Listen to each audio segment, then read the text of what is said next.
Soneb Dadje Football Club, champion du Bénin pour le compte de la saison 2024-2025. Mesdames et messieurs, bonjour et bienvenue sur Sport Plus, votre hebdomadaire sportif sur ESAE Télévision. Nous parlons de la Ligue professionnelle de football du Bénin qui a connu son épilogue pour le compte de la saison 2024-2025. Soneb Dadje Football Club est bien évidemment le champion de la saison, champion après bien sûr sa victoire face à Coton Football Club à la finale, bien sûr victoire au tir au but 5-3 après un match nul, un but partout au terme du temps réglementaire. Nous parlerons de cette finale dans ce numéro de Sport Plus, mais on abordera également les championnats nationaux scolaires, la phase nationale bien sûr des championnats scolaires. On abordera les différentes affiches, nous aborderons les programmes et bien sûr la cérémonie d'ouverture qui a donné le top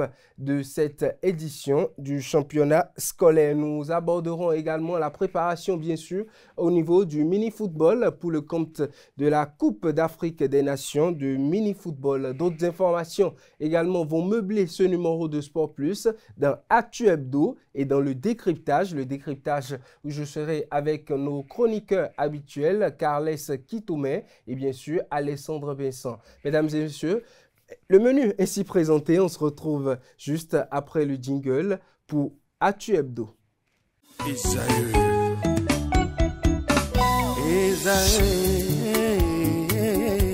Vous recherchez une école de référence pour une double formation universitaire et professionnelle de qualité? Voici l'opportunité à ne pas rater. L'École supérieure d'administration, d'économie, de journalisme et des métiers de l'audiovisuel ESAE vous offre des programmes d'enseignement en licence et en master orientés vers l'emploi qui font d'elle une référence à travers les filières de l'administration générale et territoriale, l'administration du travail et de la sécurité sociale, droit, diplomatie et relations internationales, administration hospitalière, universitaire et intendance, journalisme et métiers de l'audiovisuel et toutes les filières des sciences de gestion. Une seule adresse, www.esae.bj. Rendez-vous dès maintenant sur nos campus ESAE Bedjromende au numéro 90 93 65 21 ou au numéro 98 98 14 00. Paracourt sur le numéro 52 46 12 12. Aboumé-Calavi au numéro 52 88 44 44. Akpakpa au numéro 52 88 33 33. ESAE, l'excellence a un nom.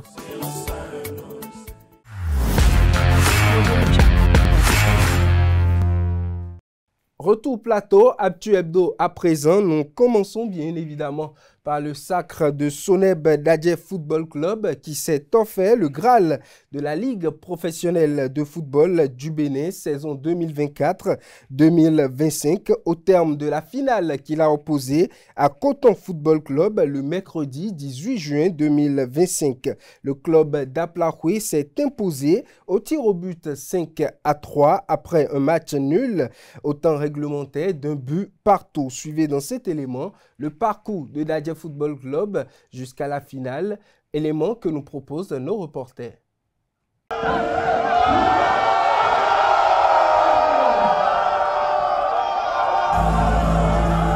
Un exploit, une consécration. 18 ans après sa création, Soneb Dadje Football Club est champion du Bénin pour la toute première fois de son histoire. Une ultime victoire face au triple champion béninois Coton Football Club qui mène le club d'Aplahoui au sommet de la Ligue professionnelle de football du Bénin saison 2024-2025. Avec un parcours atypique, une vision claire et un engagement sans faille, Yaya Koné et ses hommes ont abordé la saison avec le statut de vice-champion en titre dans un groupe avec la majorité d'adversaires du Septentrion. Au terme de la phase aller, Soneb Dadje Football Club finissait troisième de la poule A à un point du leader d'alors, Cavalier de Niki. L'entame de la phase retour était décisive. Une victoire face à l'AS Tonnerre et surtout la domination sur Cavalier de Niki, 3-1 à la 19e journée, donne le ton. Soneb Dadje Football Club reprend la tête du classement et prend le large. Malgré les difficultés et le poids de la fatigue qui se sont fait ressentir en milieu de la phase retour, l'objectif était le titre.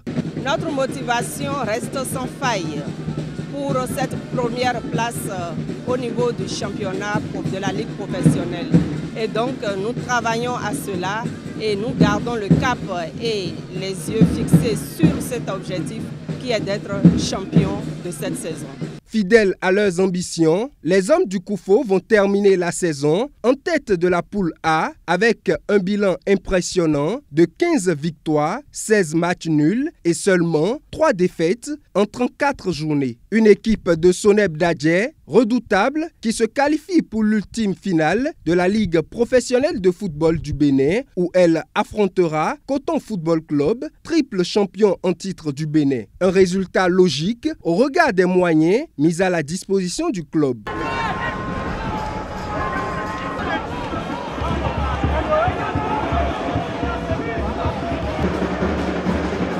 Jour de la finale. Après un premier report, les deux équipes vont se fixer ce mercredi 18 juin 2025. Pour Soneb Dadje, cet acte doit être gagné. C'est une finale. Une finale, on n'a pas l'occasion de jouer tous les jours une finale.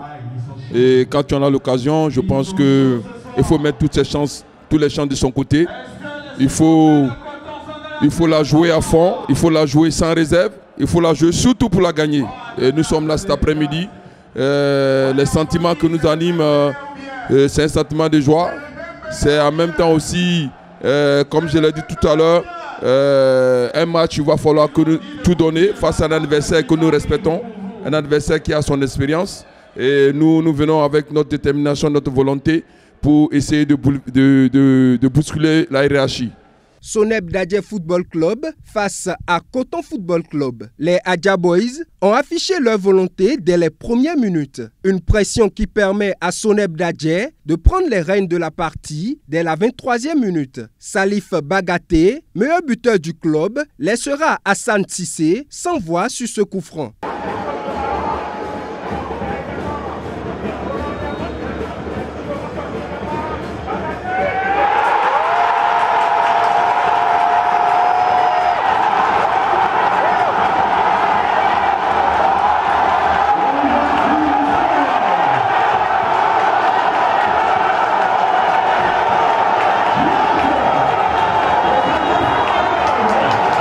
La rage de vaincre s'accentue. Coton Football Club perd ses âmes et laisse l'outsider gagner en confiance. Soneb Dadje manque à plusieurs reprises de faire le break.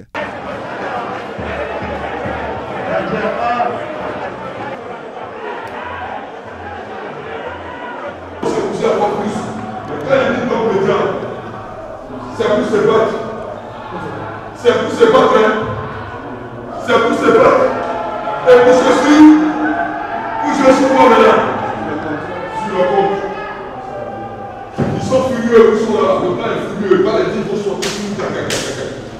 On reste pour battre. Et à vous, rentre maintenant dans la ligne.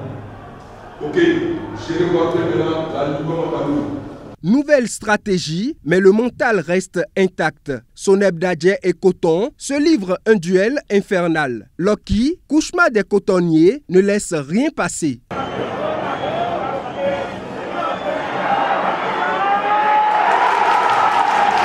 La pression de Coton va finalement payer à la 90e minute sur ce pénalty.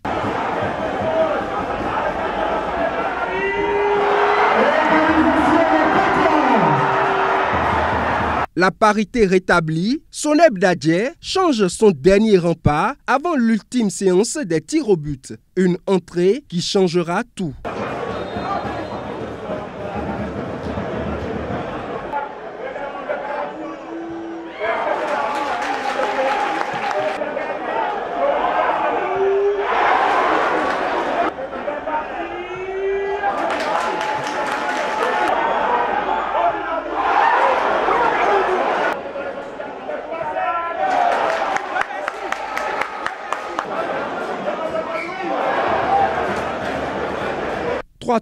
Place au 4e tir. Soneb Dadje passe avec brio. Autour de Coton Football Club, Odilon Adunke, dernier rempart des Dadje, sort le grand jeu.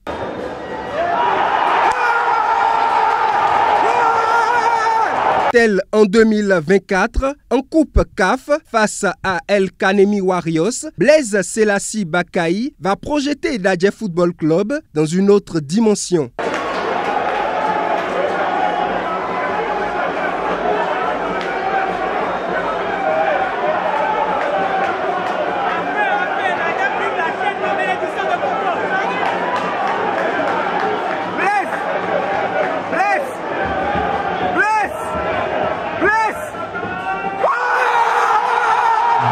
Une consécration après une saison de défis et de dur labeur. Des larmes, des cris, la joie était à son apogée. La joie est immense. Regardez tout le public en liesse là. C'est toute une communauté, c'est toute une ethnie, c'est tout un peuple. C'est le club du peuple, Dadje FC. Et vous-même, vous avez vu le déplacement de tous les Adja du Koufo et de la diaspora. Vraiment, merci au grand public, merci aux joueurs, félicitations aux joueurs.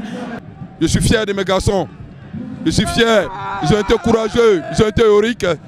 Ils ont été présents quand il le fallait. On a su par moments faire le dos rond, essayer d'ajuster l'adversaire. Je ne peux que dire bravo. Bravo. Je ne peux pas oublier ici la SONEB et le PCA et son conseil d'administration. Aussi, leur remercier pour leur soutien.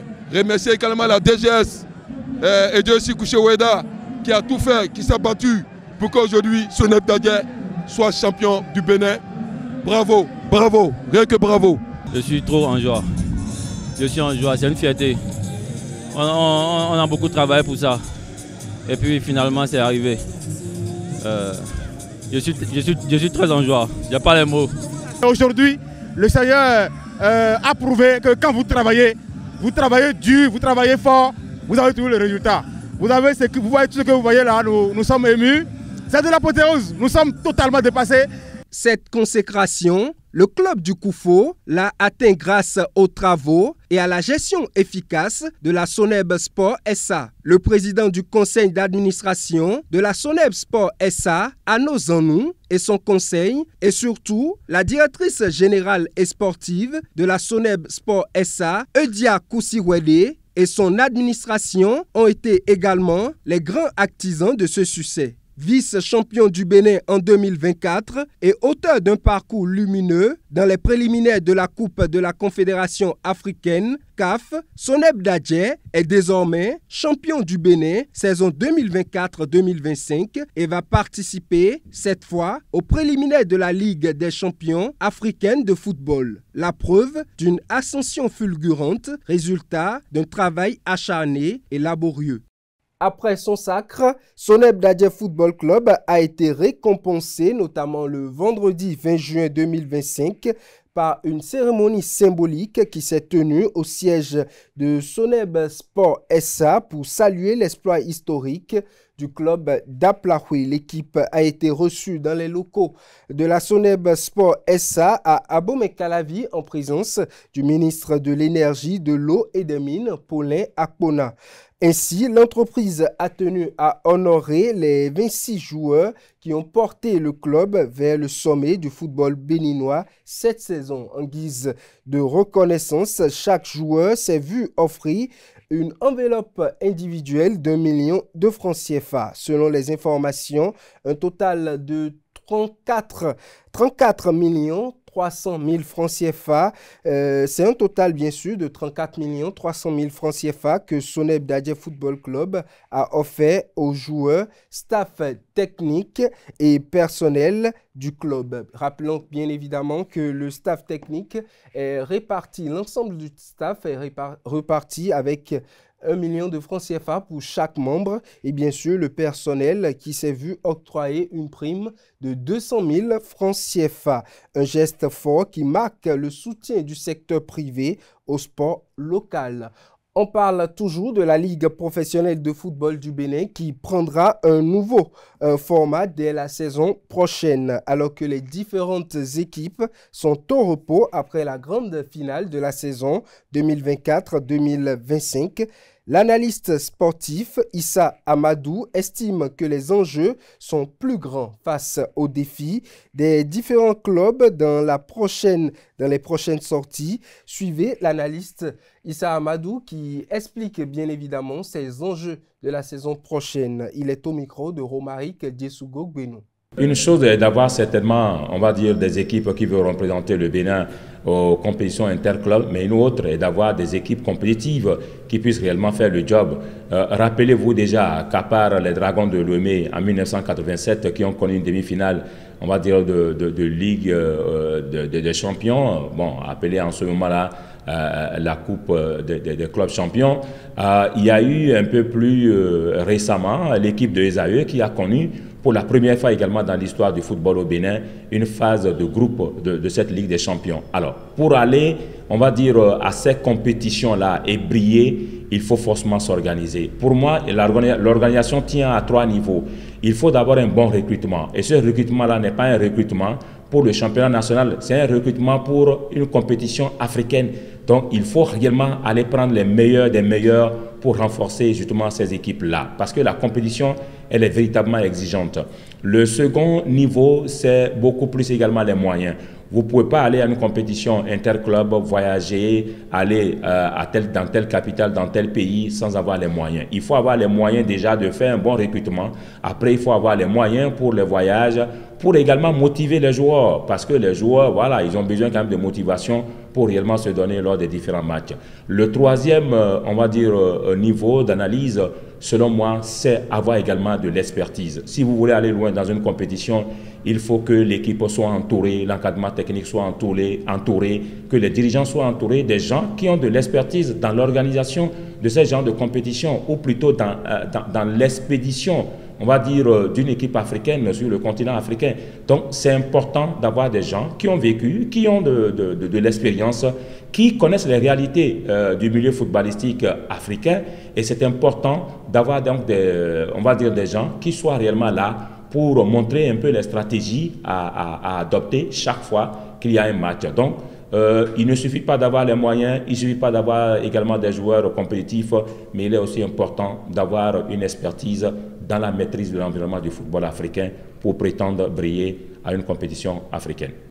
La 5e édition du championnat national scolaire a officiellement débuté le samedi 21 juin 2025 à Aplaoué sous les auspices du ministre des Sports Benoît Datto. Une cérémonie d'ouverture riche en discours, en performances artistiques et en symboles a marqué le coup d'envoi de cette semaine de compétition acharnée entre les meilleures équipes scolaires du Bénin. Après les discours, la soirée d'ouverture s'est animée avec des prestations culturelles mettant en valeur le patrimoine béninois. Danse, musique et théâtre ont captivé le public avant la finale en apothéose avec un feu d'artifice illuminant le ciel d'Aplaoué. On note également que pendant ces 7 jours, les athlètes s'affronteront dans diverses disciplines allant du football à l'athlétisme en passant par le handball et le volleyball. Au-delà des médailles, ce championnat est l'occasion de dépassement, de solidarité et d'inclusion. Aplaoué, habituellement paisible, vit désormais au rythme des encouragements et des exploits sportifs. Cette édition, la 5e d'ailleurs, s'annonce déjà comme un succès porté par l'enthousiasme des participants et l'engagement des organisateurs a fait du sport scolaire un levier d'éducation et d'unité. On passe à d'autres informations à présent. La Fédération béninoise de taekwondo a dépêché depuis la France le grand Pierre Ogudjobi pour remettre à niveau ses cadres sur les outils d'évaluation qui ont, lors d'un stage de codification au Dojo national le dimanche 22 juin 2025 à Cotonou. Le reportage avec Setonde Larios à Diaguino.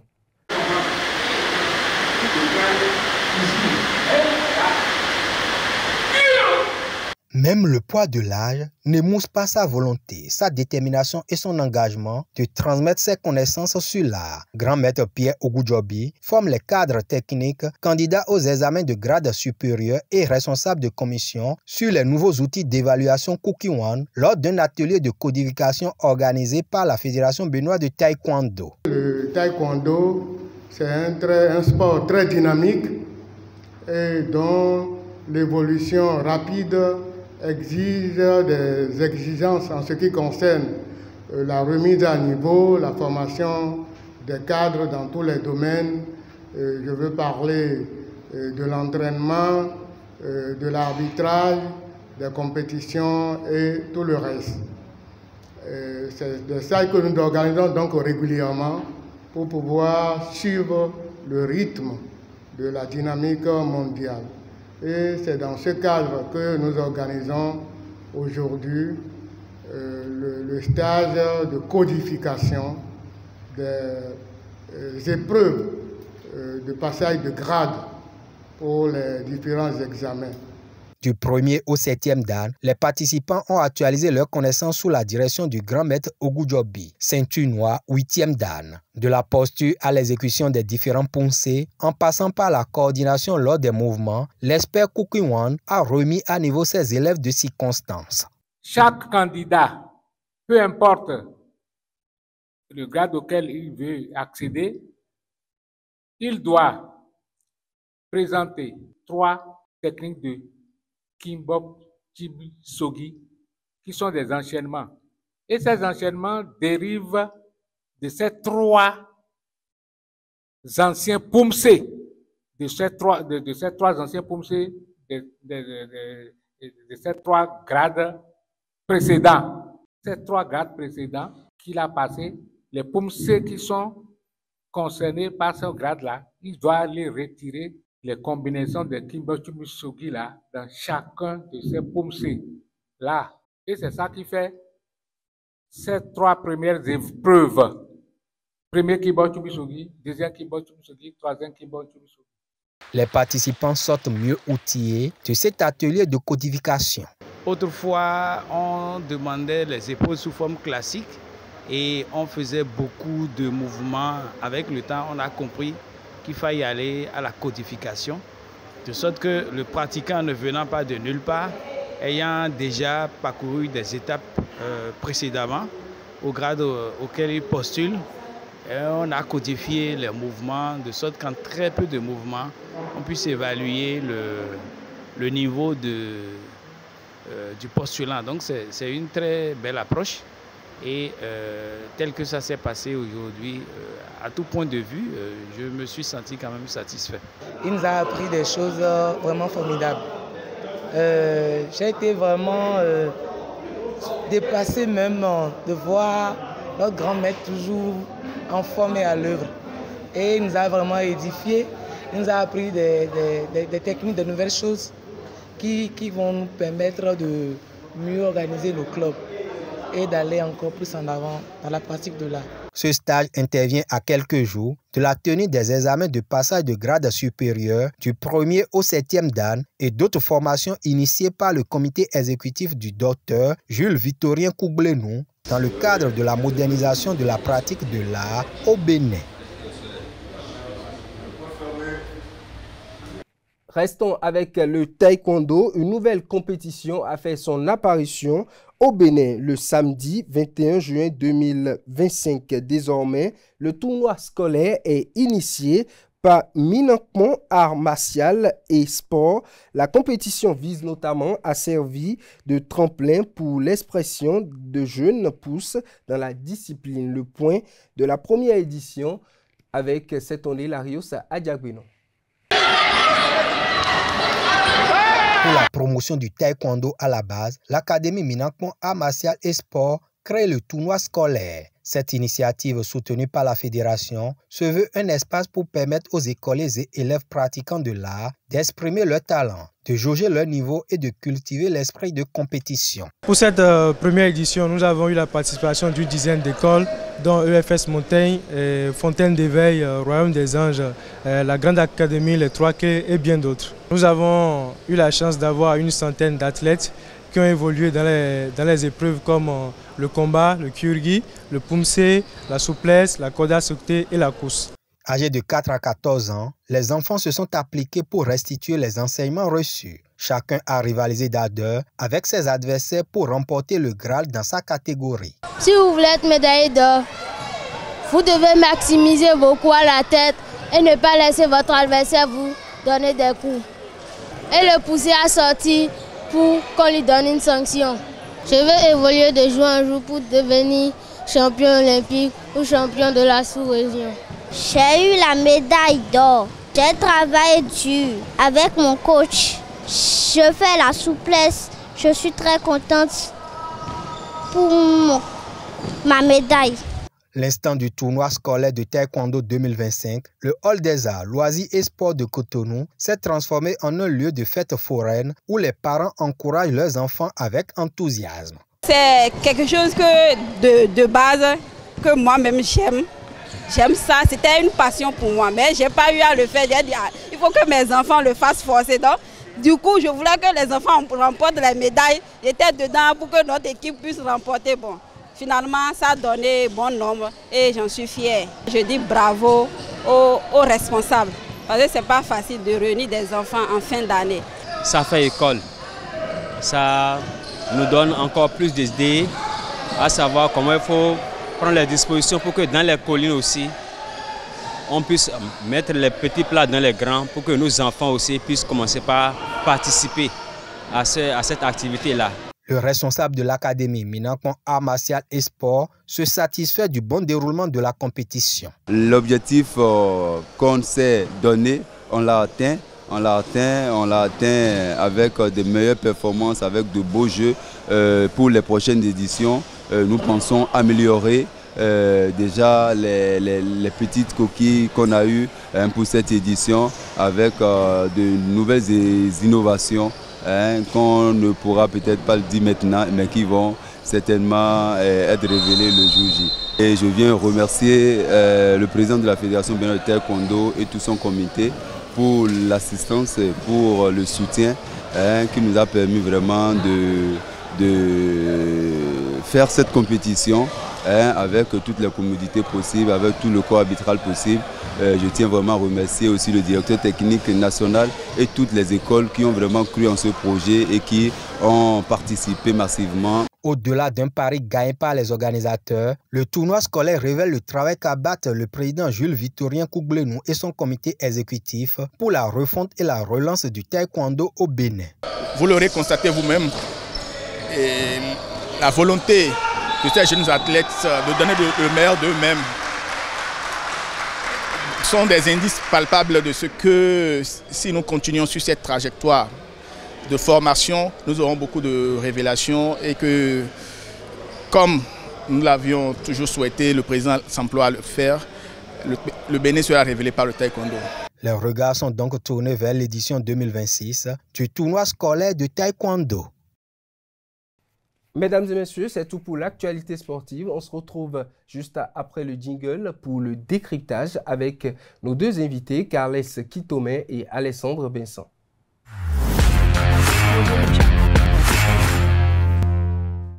Le décryptage à présent, les invités sont déjà au plateau. Carles Kitome, bonjour à vous.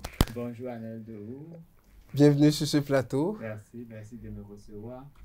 Bonjour à vous également, Alessandre Vincent. Anel Dehou, bonjour Carl et bonjour aux amis internautes de Isaïe TV. Alors on l'a longtemps dit sur ce plateau, on l'a décrypté. Les semaines passées, on l'a suivi également. Cette grande finale qui a opposé l'Adjef Football Club, bien évidemment, au triple champion en titre, Coton Football Club. Finale qui s'est soldée notamment sur le sacre de l'Adjef Football Club en fin de rencontre, après les séances de tir au but, Carles Kitome. C'est le plus méritant qu'il a eu, ce sacre. Ben, vous savez, une finale, c'est autre chose. Hein? Et on peut être le meilleur et perdre une finale. Hein? Donc, je crois que Dadje a eu la chance ce jour-là d'avoir été dans de bonnes dispositions, en dehors du mental et tout, la pression et tout. Dadje a donné le meilleur de lui.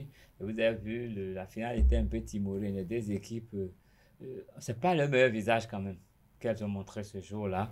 Mais Dadje a quand même été plus adroit, aussi bien dans le jeu qu'au cours des tirs au but, parce qu'ils ont mis le premier but et ils auraient pu finir sans aller au tir au but, hein, si les autres n'étaient pas revenus à un moment donné. Et bon, ils ont eu quand même les nerfs assez solides pour remporter finalement cette finale. Et ils ont détrôné simplement Coton. C'est le constat. Alexandre Messon, Dadje Football Club qui met un terme à l'invincibilité de Coton Football Club.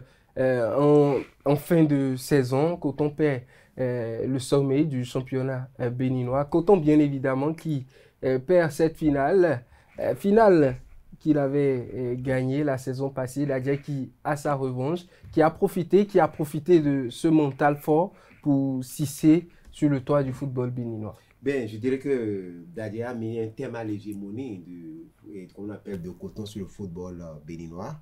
Dadje, cette année, avec sa prestation dans la poule A, a quand même su faire l'essentiel pour pouvoir monter sur le toit du football béninois. Mais quand je prends la finale, et Carles l'a dit tout à l'heure, c'était un peu fermé la finale. C'était un peu fermé. Et je me réjouis surtout de la chute de Carles qui disait qu'ils ont su avoir les nerfs. Vous savez, dans une finale, quand vous allez au tir au but, moi j'ai toujours l'habitude de qualifier les séances de tir au but des épreuves de nerfs. Il faut avoir les nerfs pour pouvoir s'en sortir. Malheureusement, nous avons vu comment ça s'est décanté avec cet unique tir manqué côté Coton. C'est dit simplement que... un tir que bien évidemment, Odilon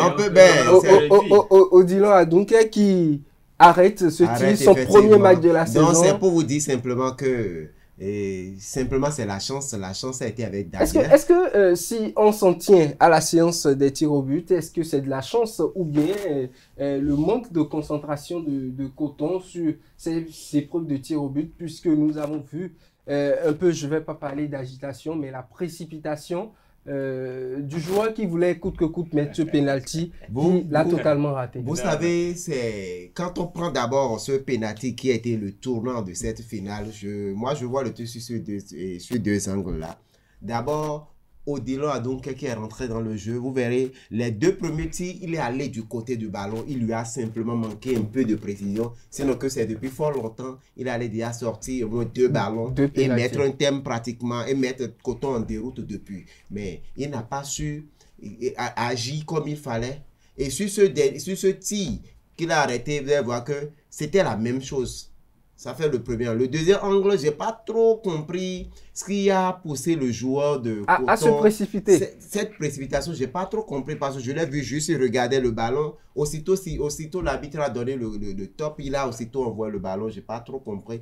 Et à la fin, quand vous écoutez Victor Zonka dans le direct sur cette finale le mercredi, il a mis l'accent dessus, qui n'a pas compris pourquoi le joueur était aussi pressé. Et c'était vraiment ça le deuxième point. Le nœud de cette finale. Adunke pouvait déjà, c'est qu'il était sur la trajectoire. Il était frais. Il était sur la trajectoire et cette fois-ci, il est parti de main ferme. Contrairement aux deux premiers tirs côté Coton où il essaie d'aller du côté, mais il lui a manqué de fermeté pour sortir les deux premiers ballons. Donc pour moi, Dadje a simplement eu cette chance, la chance parce que les épreuves de tir au but, c'est simplement, c'est des coups de dé. Hein. On le disait. Ça peut faire truc là et surtout la carte à Adunke qui est rentré à quelques secondes de la fin. Un gardien de but qu'on n'a pas du tout vu durant toute la saison. Premier match, dernier match de son équipe. C'est-à-dire que du côté de Coton, du côté de Dadje, du moins, le staff technique a déjà préparé les joueurs, le coach des gardiens et l'ancien international, et le nom m'échappe, béninois qui est là, il a su quand même faire le travail. Du côté de Dadje, bien évidemment. Il a su faire le travail et le gardien est venu. Vous voyez la pression dans le stade. De toute façon, le stade était plein, même sur les murs, les gens étaient sur les murs. Lors de cette séance de tir au but, on jette un joueur qui n'a jamais joué, qui n'a jamais jouer un seul match durant le championnat. C'était peut-être stratégique. Il est venu. Non, en fait, j'essaie simplement de montrer que il a eu le mental également. Parce qu'il pouvait se dire, après tout ce qu'ils ont fait la saison, on me laisse porter le poids. Si je n'arrive pas à faire ceci, je me dis peut-être qu'un certain, je me dis peut-être qu'un certain Yaya Koné qui s'est dit que sûrement Coton s'est préparé en fonction du gardien titulaire et en fonction également de peut-être le deuxième qu'on connaît, l'international béninois. Et à Dunkerque, qu'on n'a jamais vu dans la saison, du début de la saison jusqu'à la fin. Peut-être un joueur sur lequel Coton ne s'est pas préparé, qui entre dans le jeu et qui déjoue les pronostics pour Coton. Non, je dirais simplement que Nadia a préparé entièrement le match. Ils ont préparé aussi bien tous les 90 minutes que les tirs au but. Exactement. Et que Odilon n'est pas entré en jeu par hasard. C'était préparé, c'était prémédité. Et il savait qu'il venait pour arrêter les tirs au but. Donc, ça me rappelle juste un peu un scénario du Nigeria. Valais, l'entraîneur des gardiens. Le coach Valais qui du côté de Dadje. Vous vous rappelez, le Nigeria a déjà fait ça une fois dans une grande compétition où il y avait un gardien titulaire.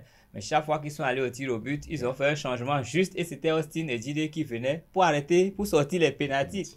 Tandis que Vincent Nyama était le gardien titulaire. Et ça leur a marché jusqu'au sacre.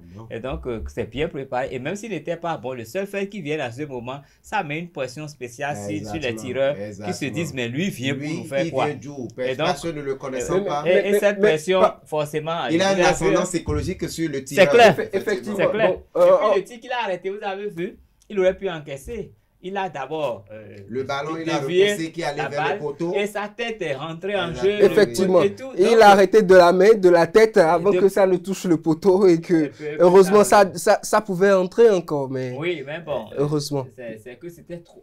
Dadje avait vraiment tout préparé. Dadje avait tout préparé.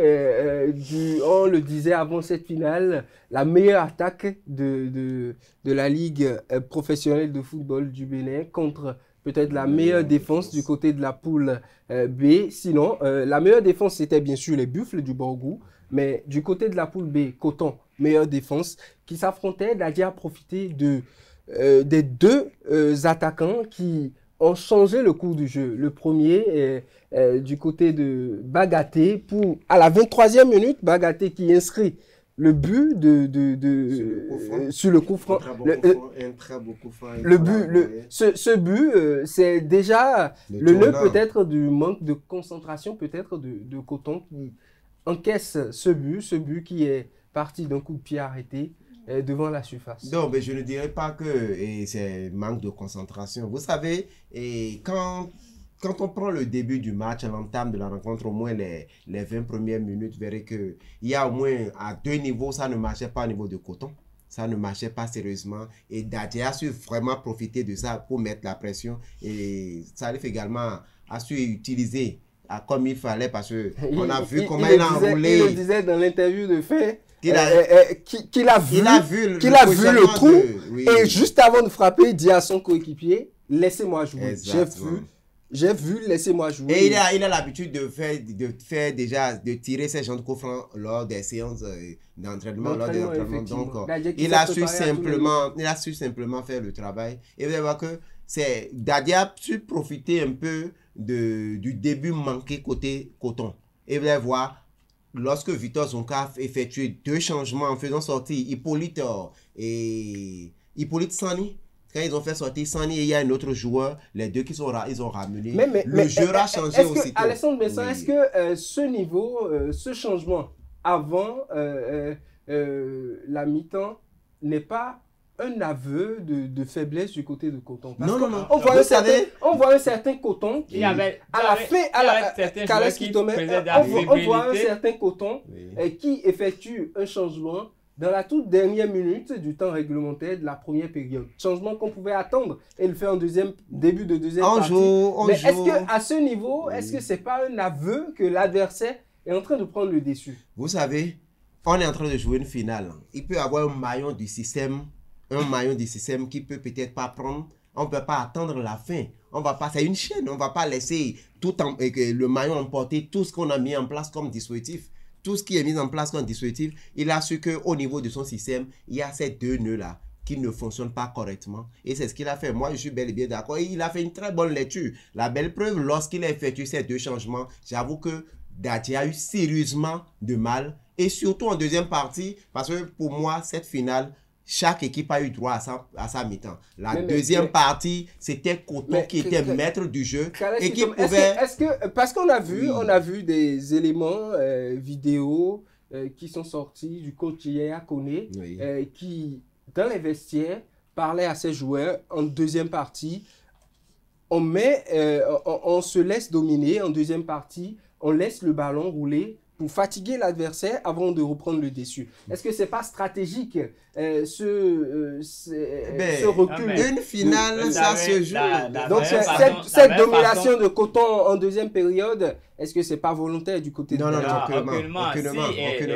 On respecte le rang de Coton dans le football. Exactement, aucunement. C'est une finale, c'est le titre. De les laisser jouer. Peut-être on a mis en place, on était un peu plus défensif. Encore que c'est une simulation, hein. On le fait pour endormir un peu l'adversaire, pour le surprendre. Mais à aucun moment ils n'ont surpris l'adversaire. Ils ont été peut-être même dominés. Ils ont voulu faire quelque chose, ils ont été dominés, ils ont pris beaucoup de risques, énormément de risques. Si Coton avait eu de l'adresse, Coton aurait même pu gagner en deuxième. Beaucoup même. Et on a vu Henri Emmanuel qui a été vraiment un os dans la gorge. Cette parade de Loki qu'on a vu sur cette frappe de Henri Emmanuel sur le côté. Loki qui a été magistral dans cette rencontre en sortant pratiquement. Et si Coton ne mettait pas cette pression, on n'allait pas voir ce côté du gardien de Dadje. Il s'est dit quand même qu'en deuxième partie...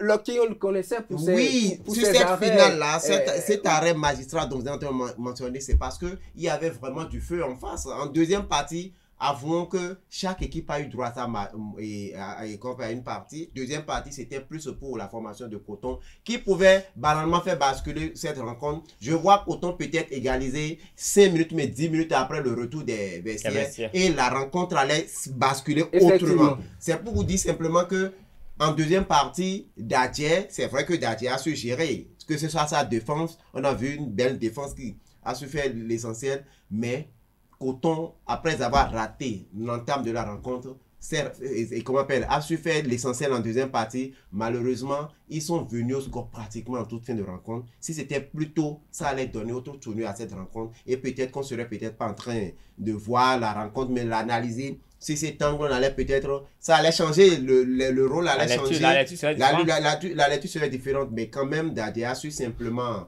résister. Dadje a su résister, même si ils ont encaissé ce but sur le penalty, et ce penalty également, à la manière dont le défenseur allait au marquage, ça laisse vraiment à désirer. Ça laisse vraiment à désirer. Mais néanmoins, c'est un tournant dans une rencontre un peu de tout. Heureusement pour Dadje que lors des séances de tir au but, ils ont su. Dadje a compté sur son deuxième attaquant.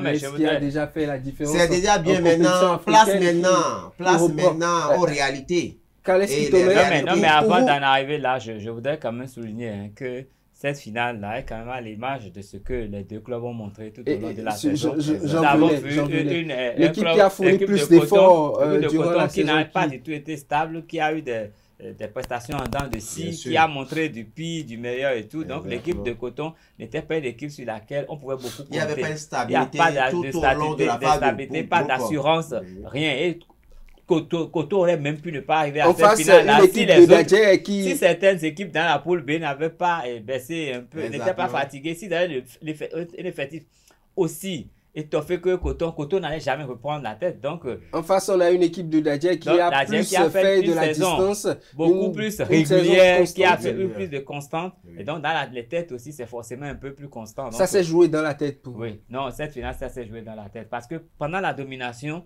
ils pouvaient encaisser des buts. Mais ils sont restés solides. Ils ont su contrer, ils ont su faire douter l'équipe de Coton qui, malgré tout le feu, n'arrivait pas à atteindre quand même son objectif. Et je crois que il y a eu, je ne sais pas si un préparateur psychologique au niveau de la DFC, mais psychologiquement, ils ont été très forts pour gagner cette finale. On connaît cette équipe avec son mental fort depuis la saison passée. Et déjà, Alessandre Benson, est-ce que ce sacre aujourd'hui de Dadje ne témoigne pas du fait que les équipes doivent miser peut-être sur des préparations de longue durée, c'est-à-dire des préparations qui vont se faire sur des années, parce qu'on a vu Dadje, ce projet qui est arrivé à concrétisation, ce sacre, ça s'est préparé depuis l'arrivée d'un certain Vincent Rotturon, qui a gardé cette équipe et qui disait au thème des 3 ans qu'il aura à faire à la tête du club. Le club sera champion du Bénin. Il a fait 2 ans, il est parti. La 3e année, le club finit, son adjoint prend le club et amène le club jusqu'au niveau de vice-champion du Bénin.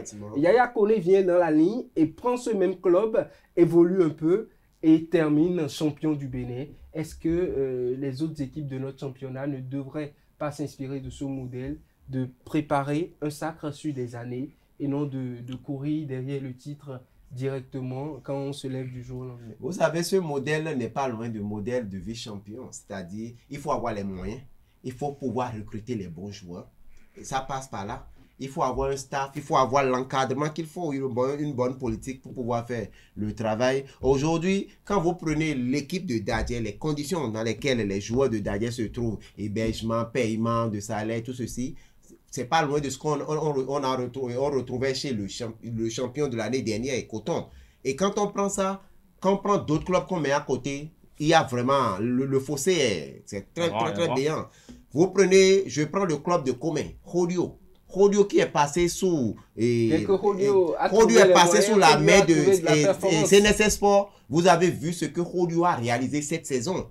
Rodio qui jouait la deuxième partie Mais on voit les moyens agir également du côté de l'Autopopo, mais le résultat... Non, attendez, l'Autopopo a fini parmi les équipes trucs là. Et si ce n'était pas la défaite à domicile face à Dynamique lors de la dernière journée, l'Autopopo allait terminer 3e, voire même 3e. Oui. Derrière tout ça, c'est dit quand même que quand il y a les moyens, il y a une bonne politique autour de ça, il n'y a pas du tout de problème. Malheureusement, on a des équipes qui sont retrouvées en 2e division. Quand vous prenez la façon dont c'est géré, ce qu'il y a comme moyen, il n'y a pas photo. En cela, moi, je vais profiter surtout de ce que je dis. L'appel, c'est plus à l'État. Parce que nous avons vu, moi, j'ai toujours dénoncé ça. On ne peut pas être dans un championnat où certains clubs ont des sociétés sportives, ont des moyens pas possibles. Au même moment, on les met en concurrence avec des équipes qui n'ont pratiquement rien. Je prends Soneb Dadje, je prends Soneb Dadje, la manière dont l'État n'a qu'à régulariser pour équilibrer le schéma. La manière dont on a vu Soneb Dadje... La belle preuve, les équipes qui n'ont pas de société sportive ont une subvention. Vous les retrouvez où? Non, mais c'est pas à faire les trucs. Vous savez ce que ça coûte une saison? Vous savez ce que ça coûte une saison? Des joueurs qui sont à 400, 500 000 dans ces clubs qui jouent le haut du tableau. Des joueurs qui sont logés dans des hôtels, dans des hôtels. Mais est-ce que Carles Kitoma, est-ce que vous ne pensez pas que quand on est président de club, quand on décide d'avoir un club, est-ce qu'il ne faut peut-être pas avoir les moyens suffisamment? Aujourd'hui, peut-être certains présidents de clubs se disent venir au football pour se faire de l'argent. Or, le Bénin n'est pas à un niveau. Le Bénin n'est pas à un niveau déjà où on peut être président, se lever du jour au lendemain, se faire directement de l'argent, mais il faut dépenser dans un club. Il y a certains peut-être qui viennent au football pour s'enrichir directement. Un président se lève avec le petit moyen, mise peu, espère de grands résultats. Posez la question au président Casimir Soso de Dadje. Je prends même Dadje. Au moment où il n'y avait pas de société sportive de Dadje, il allait vous dire ce que ça amène, comment on s'est fait saigner les responsables de club. Mais aujourd'hui, quand la société sportive est là... Quand on décide de s'investir, d'avoir un club, c'est quand on est prêt à dépenser. Ce que je suis en train de dire, je m'excuse, ce que je suis en train de dire, j'essaie simplement de dire, lorsque cette politique de société sportive est arrivée, moi j'ai eu la chance d'assister à plusieurs présentations au temps du ministre Ozar Omeki. On nous a présenté comment ça fonctionne. Et je me rappelle bien, l'expert disait qu'il y a tellement de sociétés qui sont là pour pouvoir... Qu'est-ce qui fait qu'aujourd'hui, certains en ont et d'autres n'en ont pas? Nous avons vu Buffle lorsqu'il y avait eu dissolution de la CNCB l'année qui a suivi. Vous avez vu comment les Buffles ont eu du mal. C'est parce qu'aujourd'hui, les Buffles ont une société sportive et aujourd'hui, on les voit devant dans cette dit quand même que le football, c'est des moyens. Les présidents de clubs, ils n'ont pas créé les clubs pour que l'État vienne leur donner de l'argent pour gérer. C'est parce qu'ils ont les moyens. Mais de la manière dont on a mis la politique pour que d'autres aient des sociétés sportives, dont des sociétés d'État, il faut qu'on puisse aider les autres aussi pour équilibrer le challenge. Ça va plus se rehausser. Est-ce que cela n'est pas libre?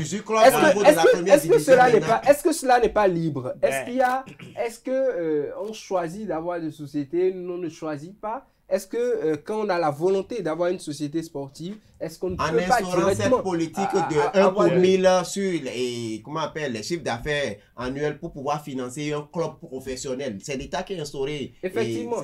La Donc, TDS, ça avantage les sociétés. Exactement. L'État n'a pas maintenant d'où les clubs peuvent se rapprocher tranquillement des sociétés pour nouer des partenariats. Vous savez, quand quelqu'un il veut investir, c'est parce qu'il est sûr de son investissement. L'investissement, effectivement. Et donc, les sociétés qui y vont prennent quand même des garanties. Et vous avez vu, quand on parle de ça, le meilleur exemple, c'est Dadje. On a vu Dadje, jusqu'à la veille de sa participation à la campagne africaine, merci. Les salaires impayés, on a vu trop de conneries. On a vu comment Dadje, mais le match allait du côté du Nigeria contre El Kameni Warriors. On a vu comment le club allait du côté du Nigeria. N'oublions pas que c'était une période où Dadje avait des problèmes avec l'association. Bon, la SONEB avait des problèmes avec l'association. Au niveau de l'association, on ne savait pas qui était le président qui devait signer. C'est là où c'est intéressant. D'où Dadje conserve ses moyens pour ne pas investir dans le vide et a attendu que cette situation se décante avant d'y mettre les moyens. Ça décrit le fait que quand il n'y a pas une bonne société derrière, quand il n'y a pas un vrai financier, ça ne marche pas. Parce qu'on a vu comment ça a tâtonné avec Dadje pendant toute cette période-là. Et dès que ça a été réglé, on a vu que Dadje a présenté un autre visage. La même chose au niveau de Audio. Ça veut dire que... Il y a des exemples sur la table. Il y a beaucoup d'exemples qu'on peut citer. Aujourd'hui, nous allons jouer une première division. Quelle société est derrière Coton? Quelle est la société qui est derrière Coton? Il y en a tellement de sociétés. Il y en a beaucoup. Donc, vous voyez, dans ce que... Il faut qu'on essaie d'équilibrer le terrain pour donner la chance à tout le monde. Il y a une équipe qui a tout le monde derrière. Il y a d'autres équipes qui ont des minuscules derrière, qui n'ont personne derrière. Mais il faut équilibrer. Il faut faire l'équilibre, c'est ce que je pense. Peut-être... L'État doit réguler ça.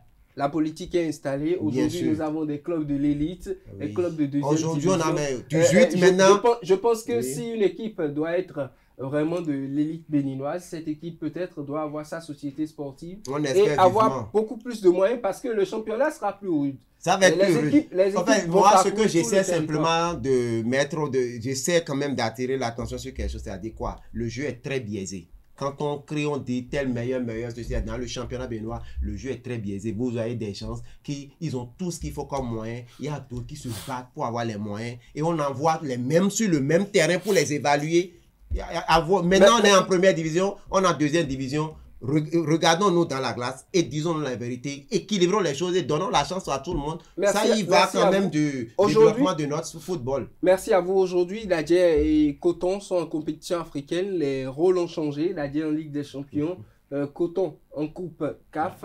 Qu'est-ce que ces équipes peuvent faire pour améliorer leur performance de l'année dernière? Bon, on attend la feuille de route pour voir la préparation. Parce que on sait déjà que côté préparation, Dadje Football Club doit être au mois de juillet au Nigeria pour participer à une compétition, compétition des équipes championnes. Ce qui est sûr, non seulement du Nigeria, mais beaucoup on a eu la chance, Yaya Kone est venu pendant les compétitions africaines l'année dernière. Il a fait les 2 étapes avec Dadje. Il a fait tout le championnat. À l'étape où nous sommes, il est en mesure de savoir là, le maillon qui n'a pas trop fonctionné dans son système. Ou là où il faut recruter, là où il faut étoffer, il saura comment faire. Et je pense que la balle est dans le camp de l'entraîneur. C'est pas qu'aujourd'hui on nous dira, ben l'entraîneur n'a pas le diplôme pour être sur le banc en compétition africaine. Des fois, amener une autre personne. Et quand il viendra, on va dire, bon, il n'était pas là, il ne maîtrise pas l'effectif. Non. Aujourd'hui, il a une certaine responsabilité. Nous avons vu Coton en compétition africaine, en Ligue des Champions, échouer à chaque fois. Dadje pour une première fois.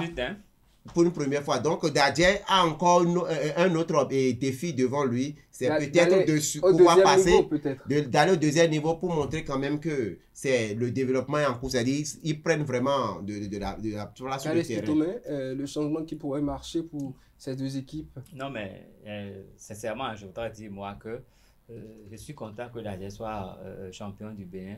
Mais en même temps, je suis attristé parce que moi, je voulais revoir Dadje en Coupe de la CAF, parce que je me dis que Dadje allait avoir plus de chance. Je l'ai même dit tout au long de la saison, ils n'ont qu'à être les meilleurs, mais en Coupe de la CAF, ils auraient encore plus de chances de franchir des paliers. Parce qu'en Ligue des Champions, il n'y a que des tuiles là-bas. Hein. N'oubliez pas le deuxième tour du côté du Maroc face à la formation. Non, je me rappelle très bien. De Berkane, ce qui s'est passé ici Dadje. Ouais, mais là-bas, c'est toujours mieux. Là-bas, c'est toujours mieux parce que quand on va en Ligue des Champions, c'est toute une autre affaire. Hein. Oui, il n'y a que des cadeaux là-bas. Il y a pas de... Et puis, il faut voir les classements des équipes qui sont là, leur ranking. Donc, ça veut dire que Dadje va recommencer ça très bas. On a besoin de statistiques en Ligue des Champions parce que Esaü a déjà montré la voie en cours des confédérations. C'est pas avant que Dadje pensait que Dadje en Coupe CAF allait être dispensé d'un tour, mais ça dépend du ranking, les équipes très cotées. Non, mais il faut voir les pays qui viennent de l'Afrique australe, effectivement, ou de l'Afrique du Nord, c'est les équipes qui ont tellement fait, de l'Afrique centrale aussi, RDC et tout ça, ils ont tellement fait. On est pressé par le temps, on est pressé par le temps, mais on verra bien, nous allons soutenir Dadje de toutes nos forces, nous allons prier pour que Dadje tombe sur des adversaires jouables et qu'ils aient la chance de passer 1-2 tours encore. Merci à vous, Kales Kitome. Merci à vous, Alessandre Besson. Rapidement, le championnat national scolaire a commencé et on est à la phase nationale. Beaucoup de choses se font actuellement et nous avons vu, et nous avons même entendu que c'est devenu plus strict, plus rigoureux. On a même des responsables des équipes de football qui ont été arrêtés par la police. Par rapport à cette formation, non, le règlement n'autorise pas l'arrêt des responsables, mais néanmoins des équipes ont été disqualifiées. Il y a eu un communiqué officiel qui est venu préciser ça. Ok, et on a vu cette rigueur et tout. Aujourd'hui, l'OPSU fait tout pour discipliner cette compétition, fait tout pour nettoyer du mieux cette compétition. Aujourd'hui, le format, l'organisation, Alessandre Besson, c'est de mieux en mieux. De mieux en mieux. Moi, j'avoue sincèrement que c'est un très bon projet, très entretenu. Et ce que nous voyons aujourd'hui maintenant, c'est 5 disciplines. Nous avons 5 disciplines. Et comme l'année dernière, il y a des disciplines où vous voyez des filles et des garçons. Mais cette année, il y a des filles et des garçons dans les 5 disciplines. Pratiquement partout. On a vu, depuis la phase départementale, communale, nous sommes à la phase nationale. On a vu l'encadrement, l'hébergement, ce qu'il y a comme logistique. Et surtout la régularité. Aujourd'hui, on sait que à la fin de l'année, il y a une fête. C'est une fête nationale du football au plan scolaire. J'avoue sincèrement que moi, je suis vraiment content de la manière du sport. Autant pour moi, parce qu'il y a plusieurs disciplines. J'avoue que c'est très bien et réfléchi du côté de l'OPSU avec le directeur Victor Lanoué et tous ces. Moi, j'avoue, je leur tire vraiment chapeau. Vous savez, pour cette année, c'est près de 1488 athlètes du côté d'Aplakoui. C'est 38 officiels, des arbitres, des très petits, des filles, des jeunes arbitres, des jeunes arbitres officiels. C'est la relève est bel et bien proposée. Le projet jeune officiel créé par... Tout à fait. Moi, l'inquiétude que j'ai, et depuis l'année dernière, je l'ai mentionné, c'est l'après-championnat scolaire par rapport à ces talents. C'est vrai qu'aujourd'hui, l'OPSU a mis en place un collège de techniciens qui sont du côté d'Aplakoui dans toutes les disciplines afin de prendre les meilleurs. Mais j'espère vivement que j'ai eu une bonne suite à tous ceux qui vont être détectés. J'ai eu la chance de voir lors d'une compétition à Aplakoui pour un match simple, un match juste des équipes d'Aplakoui. J'ai eu la chance de voir un arbitre de 12 ans siffler la rencontre et il disait le jour-là, parce qu'après le match je l'ai rencontré, mais comment se fait-il qu'il siffle? Il disait qu'il était du programme de jeunes officiels et que pendant les compétitions qui se déroulent dans le pays, pendant qu'ils ne sont pas, on les déplace, on fait la demande auprès de la commission chargée des arbitres, auprès de la fédération, qui met à disposition ces jeunes officiels pour s'entraîner correctement avant les championnats, tant au plan scolaire. Même dans le championnat de 2e division, le championnat féminin, on en a eu assez de filles, d'officiels, des arbitres qui sont issus du programme jeune officiel. C'est dit quand même que c'était bien pensé, que ce soit au niveau des athlètes, que ce soit au niveau des jeunes officiels, la relève, c'est une très bonne politique du côté de l'OPSU. Juste que ça doit être mieux encadré. Mieux encadré, c'est l'après-championnat, c'est ce qu'on demande. Non, je pense que c'est déjà très bien trouvé de mettre en place toute cette organisation. Parce que même si les jeunes ne sont pas recrutés tout de suite, ils ont une expérience qu'ils peuvent capitaliser. Et comme il y a assez de clubs aujourd'hui, ils peuvent aller continuer leur formation dans des clubs. C'est vrai que si l'OFSU mettait en place un système qui les repêchait tout de suite pour améliorer la performance, la formation de ces jeunes-là, c'est très bien. Mais déjà, avec l'organisation régulière du championnat et tout ce qui se fait, ils ont beaucoup plus de chances de ne pas être perdus dans des... Donc ce programme de jeunes officiels est un programme propre au Bénin. Et je crois que le Bénin essaie de mettre en place des stratégies pour assurer la relève, mais il faut toujours essayer de savoir que tout est perfectible et qu'il faut que ça aille de mieux en mieux. Mais du côté de Aplaroé, il faut quand même, c'est pas très heureux de le dire, il faut noter que la voie d'accès au stade, il y a quelques conditions là-bas qui ne sont pas forcément bien remplies parce que on a eu vent de quelques incidents de véhicules qui ont eu des problèmes avec des jeunes à bord. Et donc, c'est l'occasion, c'est une grande fête là-bas, c'est l'occasion que le gouvernement s'y penche et qu'on essaye de revoir un peu les voies d'accès à tous ces stades-là. Vous savez, vous avez été au stade de Comé, Comé, le stade est beau, mais vous savez que quand on est à Comé pour aller au stade là, non mais on a des soucis, on se fait des... Non, je dis la réalité, on se fait des soucis. Donc ça a de belles infrastructures. Quand vous finissez à 18h au stade, vous devez marcher. Oui, non, si vous finissez à 18h au stade de Comé, c'est que vous êtes un peu perdu. Vous avez pratiquement marché pendant 45 minutes pour être au bord de la voie. Je vais vous donner un exemple. La première fois, j'ai mis pied sur le stade de Tofo. Oui. Quand le Zé m'a pris, j'ai pris si vous ne prenez pas le Zé en aller-retour, c'est-à-dire vous ne faites pas attendre le Zé, vous allez quand le Zé m'a pris, arrivé à Tofon, en tout cas, quand il a quitté le goudron, il a pris la voie, la brousse un peu par ça. À un moment donné, j'ai dit, mais le gars là, il m'amène où bien Et d'un seul coup, arrivé un peu devant, je commence pas à voir le stade dans la brousse. C'est dit qu'il faut forcément mettre de tout là autour d'un stade pour donner la visibilité à vous allez sur le stade de Ouessé, carrément. Ouessé, du bord des goudrons au stade, il vous faut prendre un zone de 2000 francs CFA. Imaginez, si vous ne négociez pas pour que les vous amènent au retour, c'est un autre problème. Oui, donc ça devenait le collègue du gardien. Merci à vous, Calais. Ce que nous soulevons, c'est pas que nous voulons critiquer. Non. Mais nous avons de beaux stades, c'est des joyaux. Il faut aménager, viabiliser. Il faut viabiliser l'asset, mettre plus un truc là tout autour des stades pour nous permettre d'avoir. Comme ça, nous allons beaucoup plus en profiter. On va plus apprécier. Merci à vous, Calais Kitomé. Merci Alexandre Vincent pour ce projet de jeune officiel. Moi, je pensais plutôt à peut-être rendre ce projet continental dans tous les pays pour que peut-être lors des cannes scolaires ou championnats universitaires. Les cannes scolaires, vous savez, on a des joueurs, on a des arbitres officiels d'ici qui ont officié lors de nos trucs là, qui sont retrouvés. Moi, j'en ai vu, que ce soit à Lomé, que ce soit à Abidjan, que ce soit même à Accra, donc c'est dit quand même. Pour moi, que chaque championnat, que ce soit les acteurs de ce championnat qui y participent, quand on parle des scolaires, que ce soit des arbitres scolaires. Pour le moment, le Bénin entretient sa relève. Pour le moment, donc merci à vous, merci à vous. Le Bénin commence toujours très bien. Merci. Souhaitons qu'on finisse toujours bien. On l'a dit, Nadia est champion du Bénin, Soneb Nadia est champion du Bénin. On espère que les retombées de ce titre vont tomber également sur nous également, puisqu'on en a parlé toute la saison. Je n'ai parlé que depuis la saison passée, c'est Nadia. Ma satisfaction, c'est que nos deux équipes fassent vraiment une prestation en compétition africaine continentale. Merci à vous, Alexandre Vincent, d'avoir précisé cela. Bonne chance à ces deux équipes.